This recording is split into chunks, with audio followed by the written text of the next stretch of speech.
আগামী 4ই এপ্রিল মালবাজার শহরে আসছেন রাজ্যের মুখ্যমন্ত্রী মমতা বন্দ্যোপাধ্যায়। এই উপলক্ষে শনিবার বিকেল 4:30 নাগাদ মাল পুরসভা এলাকায় বিভিন্ন মাঠ পরিদর্শন করলেন মন্ত্রী বুলুচিক বড়াই। সাথে ছিলেন তৃণমূলের জেলা সভাপতি মহুয়া গোপ, মাল পুরসভার চেয়ারম্যান স্বপন সাহা।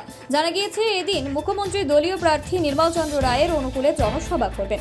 মুখ্যমন্ত্রীর আগমন উপলক্ষে দলীয় স্তরের যেমন ব্যস্ততা শুরু হয়েছে, তেমন তৎপরতা দেখা যাচ্ছে প্রশাসনিক মহলেও।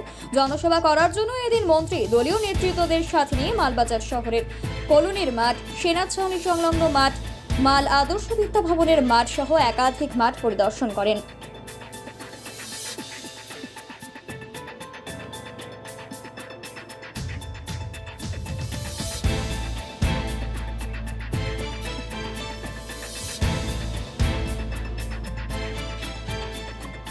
প্রচারে আসছেন, দলীয় প্রচারে আগামী 4 তারিখ শোনা যাচ্ছে।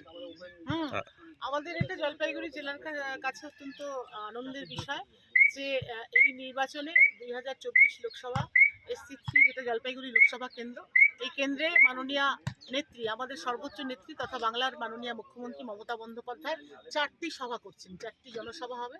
তার মধ্যে প্রথম সভাটি হচ্ছে মাল বিধানসভা ক্ষেত্রে, যেটা মালবাজারে মানে সভা হবে 4 এপ্রিল। তারপরে 5 তারিখ হচ্ছে জলপাইগুড়ি সদর বিধানসভা ক্ষেত্রে, 13 তারিখ ডাবগ্রাম ফুলবাড়ি বিধানসভা ক্ষেত্রে এবং 16 তারিখ ধূপগুড়ি বিধানসভা ক্ষেত্রে। তো 4টি এই সর্বোচ্চ নেত্রীর এই 4টি সভা নিয়ে স্বভাবতই কাল রাতে খবরের পর থেকে আজ একটা উদ্দীপনা শুরু হয়েছে। আমরা জেলা স্তরে মিটিং করেছি সকালে যে আমাদের দলীয় কার্যালয়, সেখানে আমাদের মাননীয় মন্ত্রী বুলুচিক বড়াই, আমাদের জেলা চেয়ারম্যান খগেশ্বর রায় থেকে শুরু করে সকল জেলা নেতৃত্বকে নিয়ে মিটিং করা হয়েছে এবং এখন এই প্রস্তুতি চলছে।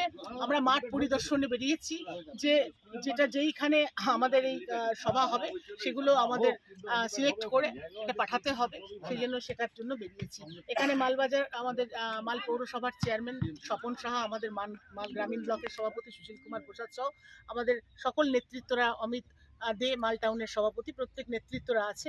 আমরা দেখি, এখনো পর্যন্ত আমাদের কিছু ফাইনাল হয়নি, এরপরে যেটা হবে সেটা আপনাদের জানিয়ে দেব। মাঠে আপনারা এখন এসেছেন, কোন মাঠটা পছন্দ হলো? অনেক মাঠ দেখলেন। আমাদের আদর্শ স্কুলের মাঠটি আদর্শ মাঠ, মিটিং করার মতো। পাশেই আমাদের সুভাষিনী স্কুল, সেখানে হেলিপ্যাড করে আমরা মাননীয় মুখ্যমন্ত্রীর জন্য সবার প্রস্তুতি শুরু করেছি এবং ওনার অপেক্ষায় আছি।